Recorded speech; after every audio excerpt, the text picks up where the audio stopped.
Hello ವಿದ್ಯಾರ್ಥಿಗಳೇ, Shri ಬಂಧಲಕ್ಷ್ಮಿ coaching ಕ್ಲಾಸಸ್ಗೆ ಸ್ವಾಗತವನ್ನು ಕೋರುತ್ತಾ ಇವತ್ತೇನು ಮಾಡೋಣ, ಮುರಾರ್ಜಿಯಲ್ಲಿ ಬರ್ತಕ್ಕಂಥ ಮೋಸ್ಟ್ ಇಂಪಾರ್ಟೆಂಟ್ ಕ್ವಶನ್ಸ್.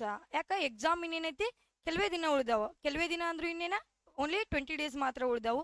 ಅದ್ರ ಸಲ ಲಾಸ್ಟ್ ಏನು ಮಾಡೋಣ, ಲಾಸ್ಟ್ ಮೂಮೆಂಟ್ದು ಕ್ವಶನ್ಗಳನ್ನ ನಾವು ಏನು ಮಾಡೋಣ, ಕ್ವಶನ್ ಪೇಪರನ್ನು ಸಾಲ್ವ್ ಮಾಡ್ಕೊತ ಹೋಗೋಣ್ರಿ. ಯಾವ ಸಬ್ಜೆಕ್ಟ್ ರೀ? ಕನ್ನಡ ಸಬ್ಜೆಕ್ಟ್. ನಿಮ್ಮ ಮುರಾರ್ಜಿ ಒಳಗೆ ಏನೈತ್ರಿ, 20 ಕ್ವಶನ್ಸ್ ಮಾತ್ರ ಏನು ಮಾಡಿರ್ತಾವೆ, ಕನ್ನಡದು ಬಂದಿರ್ತಾವ. ಹೌದಾ? ಇವತ್ತು ಒಂದನೇ ಕ್ವಶನ್ ಏನೈತಿ ನೋಡೋಣ್ರಿ. ಹೌದಾ? ಓಕೆ ಬರ್ರಿ. ಒಂದನೇ ಕ್ವಶನ್ ಏನೈತಿ ಓದನು ಬರ್ರಿ ನೋಡುನು. ಏನೈತಿ? ದುರುಕ್ತಿಗೆ ಉದಾಹರಣೆ ಕೇಳ್ಯಾರ್ರಿ. ಏನ್ ಕೇಳ್ಯಾರಿ? ದುರುಕ್ತಿಗೆ ಉದಾಹರಣೆ ಕೇಳ್ಯಾರ. ಆಪ್ಷನ್ ಏನಿಂದ ನೋಡೋಣ್ರಿ. ಒಂದೇದ್ ಬೇಗ ಬೇಗ, ಎರಡನೇದು ಸರಸರ, ಮೂರನೇದು ಜುಳು ಜುಳು, ನಾಲ್ಕನೇದು ಪಟ ಪಟನೆ. ಹೌದಾ? ಹಂಗಾರ ಆನ್ಸರ್ ಯಾವ್ದಾಗ್ತೈತ್ರಿ? ಬೇಗ ಬೇಗ ಅಂತ ಆಗ್ತೈತಿ. ಬೇಗ ಬೇಗ ಹೆಂಗ್ರಿ ಅಂದ್ರ, ಬೇಗ ಬೇಗ ಅಂದ್ರೆ ಏನೈತಿ, ಬೇಗ ಬೇಗ ಬಾ ಅಂತ ಎರಡೂ ಪದಕ್ಕೆ ಏನಾಗ್ತೈತಿ, ಒಂದ ಅರ್ಥವನ್ನ ಕೊಡ್ತೈತಿ. ಅದ ತರ ನೋಡ್ಬೇಕಾದ್ರೆ ಇವು ಮೂರು ಏನಾಗ್ತಾವ ನೋಡ್ರಿ, ಇವ ಸೌಂಡ್ ಅನ್ನ ಮಾಡ್ತಿರ್ತಾವ್ರಿ. ಹೆಂಗ್ ಸೌಂಡ್? ಸರಸರ ಅಂತಕ್ಕಂಥದ್ದು ಇದೇನಾಗ್ತೈತಿ ಫಸ್ಟ್ ನೋಡೋಣ. ಅನುಕರಣಾವಯಗಳು ಆಗ್ತಾವು. ಅನುಕರಣಾವಯ. ಹೌದಾ? ಅನುಕರಣಾವಯಗಳಾಗ್ತಾವು. ಹೆಂಗ ಸೌಂಡ್ ಹೆಂಗ್ ಮಾಡ್ತಾವ? ಸರಸರ ಅಂತಕ್ಕಂಥದ್ದು ಈಗ ಹಾವು ನೋಡ್ರಿ, ಹಾವು ಏನ್ ಮಾಡ್ತೈತಿ, ಸರಸರನೆ ಬರ್ತೈತಿ. ಅದೇ ರೀತಿ ಜುಳು ಜುಳು ನೋಡ್ರ, ನೀರಿನ ಸೌಂಡ್ ಹೆಂಗಿರ್ತೈತ್ರಿ, ಜುಳು ಜುಳು ಅಂತ ಹೋಗ್ತಿರ್ತೈತಿಲ್ರಿ ನೀರ. ಹೌದಾ? ನೆಕ್ಸ್ಟ್ ಮೂರನೇದ್ ನೋಡ್ರಿ, ಬಾಗಿಲುಗಳು ಒಮ್ಮೆ ಜೋರಾಗಿ ನಿಮಗೆ ಗಾಳಿ ಬೀಸ್ತೈತಿ, ಗಾಳಿ ಬೀಸ್ಬಿಟ್ಟು ಏನಾಗ್ತೈತಿ, ಪಟ್ ಪಟ್ ಅಂತೇಳಿ ಸೌಂಡ್ ಅನ್ನ ಮಾಡ್ಕೋತಿರ್ತಾವ. ಹೌದಾ? ಹಂಗಾರ ಅದ್ರ ಸಲುವಾಗಿ ನಮಗೆ ದುರುಕ್ತು ಅಂತಕ್ಕಂಥದ್ದು ಯಾವ್ದು ಆಗ್ತೈತಿ ಇಲ್ಲ ಆಪ್ಷನ್ ಅಂದ್ರ ಬೇಗ ಬೇಗ ಆಗ್ತೈತಿ ವಿದ್ಯಾರ್ಥಿಗಳೇ. ಹೌದಾ? ನೆಕ್ಸ್ಟ್ ಕ್ವಶನ್ ಏನೈತಿ ನೋಡೋಣ ಬರ್ರಿ. ಹಂಗ ನೆಕ್ಸ್ಟ್ ಎರಡನೇ ಕ್ವಶನ್ ಏನೈತಿ ಓದ್ರಿ ನೋಡುನು. ಭಾವ ಸೂಚಕವ್ಯಯ ಅಂತ ಕೇಳ್ಯಾರ. ಹೌದಾ? ಭಾವ ಸೂಚಕವ್ಯಯ ಅಂದ್ರ ನಾವ್ ಎಲ್ಲಿ ಯೂಸ್ ಮಾಡ್ತೀವಿ ನೋಡೋಣ್ರಿ. ಫಸ್ಟ್ ಆಪ್ಷನ್ ಏನಿಂದ ನೋಡೋಣ ಬರ್ರಿ. ಒಂದೇದ್ ಏನೈತಿ, ಅಲ್ಪ ವಿರಾಮ ಐತಿ. ನೆಕ್ಸ್ಟ್ ಎರಡನೇದ್ ಏನೈತಿ, ಅರ್ಧ ವಿರಾಮ ಐತಿ. ಮೂರನೇದ್ ಪ್ರಶ್ನಾರ್ಥಕ ಚಿಹ್ನೆ ಐತಿ. ನಾಲ್ಕನೇದ ಆಶ್ಚರ್ಯ ಸೂಚಕ ಚಿಹ್ನೆ ಐತಿ. ಆಶ್ಚರ್ಯ ಸೂಚಕ ಅಂತಕ್ಕಂಥದ್ದು ನಮ್ಗೆ ಏನಾಗ್ತೈತ್ರಿ, ಇಲ್ಲಿ ಆನ್ಸರ್ ಆಗ್ತೈತಿ. ನಾವ್ ಎಲ್ಲಿ ಯೂಸ್ ಮಾಡ್ತೀವಿ ಇದನ್ನ? ಹೌದಾ? ಏನೋ ಒಂದ್ ಹಾವ ನೋಡ್ರಿ ಅಂತ ಇಟ್ಕೋರಿ ನೀವು. ಹೌದಾ ವಿದ್ಯಾರ್ಥಿಗಳೇ? ಒಂದ್ ಹಾವ ನೋಡ್ಬಿಟ್ಟು ನೀವೇನ್ ಮಾಡ್ತೀರಿ, ಒಮ್ಮೆ ನಿಮ್ ಮನಸ್ಸಿನಾಗ ಬರೋದೇನ, ಅವ್ವಾ ಅಂತ ಬಂದ್ಬಿಡ್ತೈತಿ ಒಮ್ಮೆ ಸೌಂಡ್. ಹೌದಾ? ಏನ್ ಬರ್ತೈತಿ? ಅವ್ವಾ ಅಂತ ಏನ್ ಬರ್ತೈತಿಲ್ಲ, ಅಲ್ಲಿ ಯೂಸ್ ಮಾಡ್ತಿರ್ ಗೊತ್ತೈತಿ ನೀವು. ಅವ್ವಾ ಅಂತ ಯೂಸ್ ಮಾಡ್ತಿರ್ಲಿಲ್ಲ, ಅಲ್ಲಿ ಬರ್ತಕ್ಕಂಥದ್ದೇನ, ಭಾವಸೂಚಕ ಚಿಹ್ನೆ. ಹೌದಾ? ಭಾವಸೂಚಕ ಚಿಹ್ನೆಗೆ ಇನ್ನೊಂದು ಹೆಸರು ಏನಪ್ಪಾ ಅಂದ್ರ ಆಶ್ಚರ್ಯ ಸೂಚಕ. ನೀವು ಏನೋ ಒಂದು ವಿಶೇಷವಾಗಿದ್ ನೋಡಿರ್ತೀರಿ ವಸ್ತುವನ್ನ, ಯಾವಾಗೂ ನೋಡಿರ್ದಿಲ್ಲ ಅದನ್ನ. ಹೌದಾ ವಿದ್ಯಾರ್ಥಿಗಳೇ? ಅದನ್ನ ನೋಡ್ಬಿಟ್ಟು ಒಮ್ಮೆ ನೀವೇನ್ ಶಾಕ್ ಅನ್ನ ಆಗ್ತಿರ್ಲ, ಅದಕ್ಕೆ ಏನಂತಾರ, ಭಾವಸೂಚಕ ಚಿಹ್ನೆ ಅಥವಾ ಆಶ್ಚರ್ಯ ಸೂಚಕ ಚಿಹ್ನೆ ಅಂತ ಕರೀತಾರ. ಹೌದಾ? ನೆಕ್ಸ್ಟ್ ಮುಂದಿನ ನೋಡೋಣ್ರಿ. ಮುಂದಿನ ಕ್ವಶನ್ ಯಾವ್ದೈತಿ ನೋಡೋಣ್ರಿ. ಓಕೆ, ಮೂರನೇದು ಆರ್ಯ ಪದದ ತದ್ಭವ ರೂಪ ಕೇಳ್ಯಾರ್ರಿ. ಆರ್ಯ ಪದದ ತದ್ಭವ ರೂಪ ನೋಡಿ ವಿದ್ಯಾರ್ಥಿಗಳೇ, ಮುರಾರ್ಜಿ ಎಕ್ಸಾಮ್ದಾಗ ಒಂದ್ ಮಾತ್ರ ನಿಮಗೆ ಏನಿರ್ತೈತಿ ಕ್ವಶನ್, ತತ್ಸಮ ತದ್ಭವದ ಮೇಲೆ ಪಕ್ಕಾ ಬಂದ ಬರ್ತೈತಿ. ಹೌದಾ? ನೀವು ಸ್ವಲ್ಪ ಏನ್ ಮಾಡ್ರಿ, ಇವು ಕ್ವಶನ್ಗಳ ಮೇಲೆ ಗಮನವಿಟ್ಕಿಶನ್ ಕೇಳಿದ್ದ ಆಗಿತ್ತಪ್ಪ ಅಂತ ತಿಳ್ಕೊರಿ. 1 ಮಾರ್ಕ್ಸ್ ಏನೈತಿ ನಿಮಗೆ ಪಕ್ಕಾ 100% ಬಂದ ಬರ್ತೈತ್ರಿ. ಹಂಗಾರೆ ಇದ್ರ ಆಪ್ಷನ್ ಏನೇನು ಕೊಟ್ಟಾರ ನೋಡೋಣ್ರಿ. ಒಂದನೇದ ಅಜ್ಜ ಐತಿ, ಎರಡನೇದ ಅಯ್ಯ ಐತಿ, ಮೂರನೇದ ಅಕ್ಕ ಐತಿ, ನಾಲ್ಕನೇದ ಕಾರ್ಯ ಐತಿ. ಹಂಗಾರೆ ಆರ್ಯ ಪದದ ತದ್ಭವ ರೂಪ ಏನಾಗ್ತೈತಿ? ಆರ್ಯ ಪದದ ಏನಾಗ್ತೈತಿ ಅಂದ್ರ ಅಜ್ಜ ಅಂತ ಆಗ್ತೈತಿ. ಹೌದಾ? ಆರ್ಯ ಪದದ ಏನಾಗ್ತೈತಿ? ಅಜ್ಜ ಅಂತ ಆಗ್ತೈತಿ. ಅದೇ ತರ ವಿದ್ಯಾರ್ಥಿಗಳೇ, ಕಾರ್ಯದ ತದ್ಭವ ರೂಪ ಏನಾಗ್ತೈತಿ ಅಂತ ವಿದ್ಯಾರ್ಥಿಗಳು ನೀವು ಕಮೆಂಟ್ ಅನ್ನ ಮಾಡ್ರಿ ನನಗ. ಹೌದಾ? ನೆಕ್ಸ್ಟ್ ಮೂರನೇ ಕ್ವಶನ್ ಅನ್ನ ನೋಡೋಣ್ರಿ. ಅದೇ ತರ ನೆಕ್ಸ್ಟ್ ನೋಡ್ರಿ, ಏನೈತಿ, ಒಂದು ಡ್ಯಾಶ್ ಅನ್ನ ಕೊಟ್ಟಾರು. ಮುಂದಿನ ಕ್ವಶನ್, ಬಹಳ ಒಳ್ಳೆಯವರು. ಹೌದಾ? ಏನ್ ಕೊಟ್ಟಾರು? ಬಹಳ ಒಳ್ಳೆಯವರು ಅಂತ ಕೊಟ್ಬಿಟ್ಟಾರ. ಹಂಗಾರೆ ನಾವು ಆಪ್ಷನ್ ಅನ್ನ ನೋಡುನು. ನೋಡ್ರಿ, ಅವು ಐತಿ, ಇವರು ಐತಿ, ಇವು ಐತಿ, ಇವನು ಐತಿ. ಹಂಗಾರೆ ನಾವು ಒಂದೇ ಕ್ವಶನ್ ಅನ್ನ ಹಾಕಿ ನೋಡೋಣ್ರಲ್ಲ, ಹಿಂಗ ಬಿಟ್ಟ ಸ್ಥಳ ಕೊಟ್ಟಾಗ ಏನ್ ಮಾಡ್ಬೇಕು, ಆಪ್ಷನ್ಗಳನ್ನ ನಾವು ಫಿಲ್ ಮಾಡಿ ಏನ್ ಮಾಡ್ಬೇಕು, ನೋಡ್ಕೋಬೇಕಾಗ್ತೈತಿ ವಿದ್ಯಾರ್ಥಿಗಳೇ. ಒಂದೇದ್ ನೋಡ್ರಿ. ಹಂಗಾರ ಅವು ಇಲ್ಲಿ ನಾವು ನೋಡ್ರಿ, ಅವು ಅಂತ ಬರೋದ್ರಿಂದ ತಿಕ್ಕೋರಿ ನೀವು, ಕರೆಕ್ಟ್ ಆಗ್ತೈತಿ ಸೆಂಟೆನ್ಸ್? ಆಗ್ತೈತಿ ವಿದ್ಯಾರ್ಥಿಗಳೇ? ಹೇಳ್ರಿ ನೋಡುನು. ಆಗಲ್ರಿ. ಅವು ಬಹಳ ಒಳ್ಳೆಯವರು ಅಂತ ಹೇಳ್ತೀರಿ ನೀವು, ಯಾಕೆ ಬರಂಗಿಲ್ರಿ? ಹೌದಾ? ನೆಕ್ಸ್ಟ್, ಇವರು ಬಹಳ ಒಳ್ಳೆಯವರು. ಹೌದಾ? ಹೇಳ್ಬಹುದು, ಇವರು ಬಹಳ ಒಳ್ಳೆಯವರು. ಹಂಗಾರೆ ನಮ್ಗೆ ಆನ್ಸರ್ ಯಾವ್ದಾಗ್ತೈತ್ರಿ? ಇವರು ಬಹಳ ಒಳ್ಳೆಯವರು ಆಗ್ತೈತಿ. ಓಕೆ, ನಾ ಮೂರನೇದು ಹಾಕಿ ನೋಡ್ರಿ. ಅದೇ ತರ, ಇವು ಬಹಳ ಒಳ್ಳೆಯವರು ಅಂತ ಹೇಳ್ತೀರಿ ನೀವು, ಇಲ್ಲ ಇವು ವಸ್ತುಗಳು ಬಹಳ ಚೆನ್ನಾಗಿವೆ ಅಂತ ಅದನ್ನ ತಗೋತೀರಿ ಅಲ್ಲಿ. ಹೌದಾ? ಅದ್ರ ಸಲುವಾಗಿ ಸೊ ಆನ್ಸರ್ ಏನಾಗ್ತೈತಿ, ಇವರು ಬಹಳ ಒಳ್ಳೆಯವರು ಅಂತಕ್ಕಂಥದ್ದು ನಮ್ಗೆ ಏನಾಗ್ತೈತಿ, B2 ಆನ್ಸರ್ ಸರಿ ಆಗ್ತೈತಿ ವಿದ್ಯಾರ್ಥಿಗಳೇ. ಹೌದಾ? ಇಂಥ ಕ್ವಶನ್ಗಳು ಏನ್ ಮಾಡ್ಬೇಕಾಗ್ತೈತಿ ನೀವು, ಇನ್ನ ಇದ್ರ ರಿಲೇಟೆಡ್ ಇದ್ದಿದ್ದು ನಾನು ತಗೊಂಡ್ಬರ್ತೀನಿ ಕ್ವಶನ್. ಏನೈತಿ, ಡೈಲಿ ಕ್ಲಾಸಸ್ಗಳು ನಡೀತಿರ್ತಾವ, ಯಾವತ್ತು ಒಂದಿನೂ ಮಿಸ್ ಆಗಂಗಿಲ್ಲ. ಹೌದಾ? ಓಕೆನಾ? ನೀವು ಏನ್ ಮಾಡ್ಬೇಕು, ನಾವು ಒಂದು ಕ್ವಶನ್ ಅನ್ನ ಹೇಳಿದ್ರ ಅದ್ರ ರಿಲೇಟೆಡ್ ಇರ್ತಕ್ಕಂಥ ಕ್ವಶನ್ಗಳನ್ನ ಎಲ್ಲಾನು ಏನ್ ಮಾಡ್ಬೇಕಾಗ್ತೈತಿ, ನೀವು ನೋಡ್ಕೋಬೇಕಾಗ್ತೈತಿ ಸ್ವಲ್ಪ ವಿದ್ಯಾರ್ಥಿಗಳೇ. ನೀವು ಅದೇ ರೀತಿ ಏನಾರ ಒಂದ್ ವೇಳೆ ನೋಡ್ಕೊಂಡಿದ್ದ ಆಗಿದ್ರ ನಿಮ್ಮನ್ ಮುರಾರ್ಜಿ ಈ ಸಲ ಪಕ್ಕ ಅಂತ ತಿಳ್ಕೊರಿ ವಿದ್ಯಾರ್ಥಿಗಳೇ. ಒಂದ್ ವೇಳೆ ಏನೋ ಈಗ ನವೋದಯ ಎಕ್ಸಾಮ್ ಅನ್ನ ಬರ್ದಿರಿ, ಹೌದಾ, ಸೈನಿಕ್ ಎಕ್ಸಾಮ್ ಬರ್ದಿರಿ ನೀವ. ಒಂದ್ ವೇಳೆ ನವೋದಯನು ಹೋಗೈತ್ರಿ ಮ್ಯಾಮ್ ನಮ್ದ, ಹೌದಾ, ಸೈನಿಕ್ನು ಹೋಗೈತ್ರಿ, ಮುರಾರ್ಜಿ ಈಜಿ ಇರ್ತೈತಿ ವಿದ್ಯಾರ್ಥಿಗಳೇ. ಕನ್ನಡ 20 ಕ್ವಶನ್ ಏನೈತಿ, ನೀವೆಲ್ಲರೂ ಕನ್ನಡ ಮಾಧ್ಯಮದಲ್ಲಿ ಓದುತ್ತಿರುವುದರಿಂದ ಏನಾಗ್ತೈತಿ, ಕನ್ನಡ ನೀವು 20ಕ್ಕೆ 20 ಮಾರ್ಕ್ಸ್ ಅನ್ನ ತಗೋಬಹುದು. ಒಂದ್ ವೇಳೆ ಇವು ನನ್ನನ್ನು ಸ್ವಲ್ಪ ಕ್ಲಾಸ್ ಅನ್ನ ಕೇಳ್ಕೊಂಡ ಇದನ್ನ ನೀವು ಓದ್ಕೊಂಡ ಏನಾರ ಮಾಡಿದ್ರನ್ನ ಪಕ್ಕಾ ನೀವೇನ್ ಮಾಡ್ತೀರಿ, ಮುರಾರ್ಜಿ ಆಗ್ತೀರಿ ವಿದ್ಯಾರ್ಥಿಗಳು. ನಾನ್ ಗ್ಯಾರಂಟಿನ ಕೊಡ್ತೀನಿ ಅದಕ್ಕೆ, ಹೌದಾ. ಇನ್ನ ನೋಡೋಣ್ರಿ ನೆಕ್ಸ್ಟ್ ಕ್ವಶನ್ ಏನೈತಿ ನೋಡೋಣ್ರಿ, ಓಕೆನಾ, ಬರ್ರಿ. ನೆಕ್ಸ್ಟ್ ಏನೈತಿ ನೋಡ್ರಿ, ವರ್ಣಮಾಲೆಯಲ್ಲಿರುವ ವರ್ಗೀಯ ವ್ಯಂಜನಗಳ ಸಂಖ್ಯೆ ಅಂತ ಕೇಳ್ಯಾರ ನಮಗ ಅವ್ರ, ಹೌದಾ. ಟೋಟಲಿ ನಮಗೆ ಎಷ್ಟದಾವ ವರ್ಣಮಾಲೆ ಅಂತ ಗೊತ್ತೈತಿ, ಎಷ್ಟದಾವ್ರಿ, 49 ಅದಾವ, ಹೌದಾ. ಹಂಗಾರ ನಾವ್ ಅದ್ರೊಳಗೆ ಏನ್ ಮಾಡ್ತೀವಿ, ಸ್ವರಗಳು, ವ್ಯಂಜನಗಳು, ಯೋಗವಾಹಗಳು ಅಂತ 3 ವಿಧಗಳನ್ನ ಮಾಡ್ಕೋತೀವಿ, ಹೌದಾ. ಅವಾಗ ಸ್ವರಗಳು ಎಷ್ಟು ಬರ್ತಾವಂತ ಕಮೆಂಟ್ ಹಾಕ್ರಿ ವಿದ್ಯಾರ್ಥಿಗಳೇ. ನಾ ಈಗ ಏನ್ ಮಾಡ್ತನು, ನಮಗ್ ವ್ಯಂಜನ ವರ್ಗೀಯ ವ್ಯಂಜನ ಕೇಳ್ಯಾರ, ಹೌದಾ, ಕ್ವಶನ್. ಅದ್ರ ಸಲುವಾಗಿ ನಾ ಏನ್ ಮಾಡ್ತನು, ವ್ಯಂಜನದ ನಾ ಹೇಳ್ತನು, ಸ್ವರಗಳು ಎಷ್ಟದಾವ ಅಂತೇಳಿ ನೀವು ಕಮೆಂಟ್ ಮಾಡಿ ವಿದ್ಯಾರ್ಥಿಗಳೇ ನನಗೆ, ಹೌದಾ, ತಿಳಿಸ್ಬೇಕ್ರಿ. ಮತ್ತ ಯಾರು ಸುಮ್ ಕೂಡ್ಬೇಡ್ರಿ ಹಂಗ, ಹೌದಾ. ಓಕೆ, ನೆಕ್ಸ್ಟ್ ವರ್ಗೀಯ ವ್ಯಂಜನಗಳು ಕೇಳ್ಯಾರು. ವರ್ಗೀಯ ವ್ಯಂಜನ ಮತ್ತ ಅವರ್ಗೀಯ ವ್ಯಂಜನ ನಾವ್ ಏನ್ ಮಾಡ್ಕೋತೀವಿ, ವರ್ಗೀಯ ಮತ್ತು ಅವರ್ಗೀಯ ವ್ಯಂಜನ ಅಂತೇಳಿ 2 ವಿಧಗಳನ್ನು ಮಾಡ್ಕೋತೀವ್ರಿ. ಅವರ್ಗೀಯ ವ್ಯಂಜನ, ಅವರ್ಗೀಯ ವ್ಯಂಜನ, ಹೌದಾ. ನೆಕ್ಸ್ಟ್ ನೋಡ್ರಿ, ಹಂಗಾರ ವರ್ಗೀಯ ವ್ಯಂಜನಗಳು ಎಷ್ಟಾವ ಅಂತ ನೋಡುನು. ಈಗ ಏನ್ ಕೇಳ್ಯಾರ ನಮಗ, ವರ್ಗೀಯ ವ್ಯಂಜನ ಕೇಳ್ಯಾರ. ಹಂಗಾರ ಆಪ್ಷನ್ ಅನ್ನು ನೋಡೋಣ್ರಿ ಫಸ್ಟ್. ಇದನ್ನ ನೋಡಕ್ಕಿಂತ ಮುಂಚೆ ಏನ್ ಮಾಡೋನು, ಆಪ್ಷನ್ ನೋಡುನು ಬರ್ರಿ ಸ್ವಲ್ಪ, ಹೌದಾ. ಒಂದನೇದ್ ಐತಿ 25 ಐತಿ, ಎರಡನೇದ್ 49 ಐತಿ, ಮೂರನೇದ್ 34 ಐತಿ, ನಾಲ್ಕನೇದ 13 ಐತಿ. ಹಂಗಾರ ಆಪ್ಷನ್ ಯಾವ್ದಾಗ್ತೈತಿ ನಮಗ, 25 ಆಗ್ತೈತಿ. ಯಾಕ, ಟೋಟಲ್ ವ್ಯಂಜನಗಳು ಎಷ್ಟದಾವ್ರಿ ಸರ್ ನಮಗಂದ್ರ ನೋಡ್ರಿ, ಎಷ್ಟದಾವ್ ಟೋಟಲ್ ವ್ಯಂಜನಗಳು ಅಂದ್ರ 34 ಅದಾವ್ರಿ. ಅದರೊಳಗ ವರ್ಗೀಯ ವ್ಯಂಜನಗಳು ಎಷ್ಟು ಬರ್ತಾವು, 25 ಬರ್ತಾವು, ಹೌದಾ. ನೆಕ್ಸ್ಟ್ ಅವರ್ಗೀಯ ಏನ್ ಬರ್ತಾವ್, 9 ಬರ್ತಾವ್ರಿ, ಹೌದಾ. ಹಂಗಾರ ನಮ್ಗೆ ಆಪ್ಷನ್ ಯಾವ್ದಾಗ್ತೈತ್ರಿ, ಈಗ ಕರೆಕ್ಟ್ ಆಪ್ಷನ್ ಎ ಆಗ್ತೈತ್ರಿ, ಹೌದಾ. ವಿದ್ಯಾರ್ಥಿಗಳು ನೀವು ಒಂದು ವೇಳೆ ಏನಾರ ವರ್ಣಮಾಲೆಗಳು ಚಾಪ್ಟರ್ ಏನ್ ಬರ್ತೈತಲ್ಲ, ಒಂದು ಟೇಬಲ್ಸ್ ಏನ್ ಬರ್ತೈತಲ್ಲ, ಅದನ್ನ ನೀವು ಪರ್ಫೆಕ್ಟ್ ಆಗಿ ಮಾಡ್ಕೊಂಡಿದ್ದ ಆಗಿತ್ತಪ್ಪ ಅಂದ್ರ ಪಕ್ಕ 2 ರಿಂದ 3 ಮಾರ್ಕ್ಸ್ ನಿಮಗ ಕಂಪಲ್ಸರಿ ಬರ್ತಾವ್ರಿ. ಇದ್ರೊಳಗೆ ಅಲ್ಪ ಪ್ರಾಣ ಕೇಳ್ಬೋದು, ಮಹಾಪ್ರಾಣ ಕೇಳ್ಬೋದು, ಹೌದಾ, ಅನುನಾಸಿಕ ಕೇಳ್ಬೋದು, ಸ್ವರಗಳು ಕೇಳ್ಬೋದು, ಸ್ವರದ ಮತ್ತು ಎಷ್ಟು ವಿಧಗಳು ಬರ್ತಾವ ಅಂತ ಕೇಳ್ಬೋದಾ. ಸರಿನಾ ವಿದ್ಯಾರ್ಥಿಗಳು, ಅದನ್ನ ಏನ್ ಮಾಡ್ರಿ, ಪೂರಾ ಡೀಟೇಲ್ಸ್ ಆಗಿ ನೋಡ್ಕೋರಿ. ನಾನು ಒಂದ್ ವೇಳೆ ಏನಾರ ಸಾಧ್ಯ ಆತಂದ್ರ ಡೈಲಿ ಕ್ವಶನ್ಸ್ ಅಂತೂ ಬಿಡಿಸ್ತೀನು, ಅದ್ರಾಗೆಲ್ಲಾ ಕ್ವಶನ್ಸ್ ಏನೈತಿ ವಿದ್ಯಾರ್ಥಿಗಳು ನಿಮ್ಗ ಪಕ್ಕ ಕವರ್ ಆಗೇ ಆಗ್ತಾವು. ಒಂದ್ ವೇಳೆ ಏನಾರ ನಾನು ಒಂದ್ ಕ್ವಶನ್ ಎಲ್ಲಾರ ಬಿಟ್ಟಿದ್ನಪ್ಪ ಅಂದ್ರ ಅದನ್ನ ಏನ್ ಮಾಡ್ರಿ, ನೀವು ಓದ್ಕೋರಿ, ಸ್ವಲ್ಪ ಪೂರ್ತಿಯಾಗಿ ಎಲ್ಲಾನು ಡೀಟೇಲ್ಸ್ ಆಗಿ ಓದ್ಕೋರಿ, ಹೌದಾ. ನೆಕ್ಸ್ಟ್ ಕ್ವಶನ್ ನೋಡುನು ಬರ್ರಿ ವಿದ್ಯಾರ್ಥಿಗಳೇ. ನೆಕ್ಸ್ಟ್ ಏನೈತಿ ನೋಡ್ರಿ, ಇಲ್ಲಿ ಕೇಳ್ಯಾರ ನೋಡ್ರಿ ಮತ್ತೊಂದ, ಹೌದಾ. ಆಗಲೇ ನಾವೇನ್ ಮಾಡಿದ್ವಿ, ವರ್ಗೀಯ ವ್ಯಂಜನ ಕೇಳಿದ್ರಿ, ಹೌದಾ. ಈಗ ಏನ್ ಕೇಳ್ಯಾರು, ಯೋಗವಾಹಗಳು ಕೇಳ್ಯಾರು. ಹಂಗಾರ ಯೋಗವಾಹಗಳು ಕೇಳ್ಯಾರ ಅಂದ್ರೆ ಎಷ್ಟದಾವ್ರಿ ಯೋಗವಾಹಗಳು ಅಂತ ಹೇಳ್ಬೇಕಂದ್ರ ಫಸ್ಟ್ ಏನ್ ಮಾಡೋನು, ಆಪ್ಷನ್ ಅನ್ನ ನೋಡೋಣ್ರಿ ಸ್ವಲ್ಪ ಬರ್ರಿ. ಆಪ್ಷನ್ ಏನೇನೈತಿ, ಅಹ ಐತಿ. ಆಪ್ಷನ್ B2 ಏನೈತಿ, ಐ ಮತ್ತು ಔ ಅಂತಕ್ಕಂಥದ್ದು ಐತಿ. ಆಪ್ಷನ್ ಸಿ ಐತಿ, ಮತ್ತು ಔ ಐತಿ. ಆಪ್ಷನ್ ಡಿ ಏನೈತಿ, ಮತ್ತು ಐ ಐತಿ. ಹಂಗಾರೆ ನಮ್ಗೆ ಆಪ್ಷನ್ ಯಾವ್ದಾಗ್ತೈತ್ರಿ, ಆಪ್ಷನ್ A1 ಆಗ್ತೈತಿ. ಯಾಕ, ಅನುಸ್ವಾರ ಮತ್ತು ವಿಸರ್ಗ ಅಂತಕ್ಕಂಥದ, ಅನುಸ್ವಾರ ಮತ್ತು ವಿಸರ್ಗ, ಹೌದ್ರಿ, 2 ಬರ್ತಾವಿಲ್ರಿ ನಮಗ್ ಯೋಗವಾಹದಾಗ, ಹೌದಾ. ಅನುಸ್ವಾರ ಅಂದ್ರ ಅಂತಕ್ಕಂಥ ಬರ್ತೈತಿ, ಅದೇ ತರ ವಿಸರ್ಗ ಅಂದ್ರ ಅಹ ಅಂತಕ್ಕಂಥ ಬರ್ತೈತಿ, 2 ಬರ್ತಾವ್ರಿ. ಅದ್ರ ಸಂಬಂಧ ಏನಾಗ್ತೈತಿ ನಮಗ ಆನ್ಸರ್ ಇಲ್ಲಿ ಮತ್ತು ಅಹ ಅಂತಕ್ಕಂಥದ್ದು ನಮಗೇನ ಆನ್ಸರ್ ಆಗ್ತೈತ್ರಿ, ಓಕೆನಾ. ನಾ ಹೇಳಿದ್ದೆ ಆಗಲೇ ನಿಮಗ ವರ್ಣಮಾಲೆ ಚಾಪ್ಟರ್ ನ ಪೂರಾ ಕ್ಲಿಯರ್ ಆಗಿ ಓದ್ಕೋರಿ ಅಂತೇಳಿ.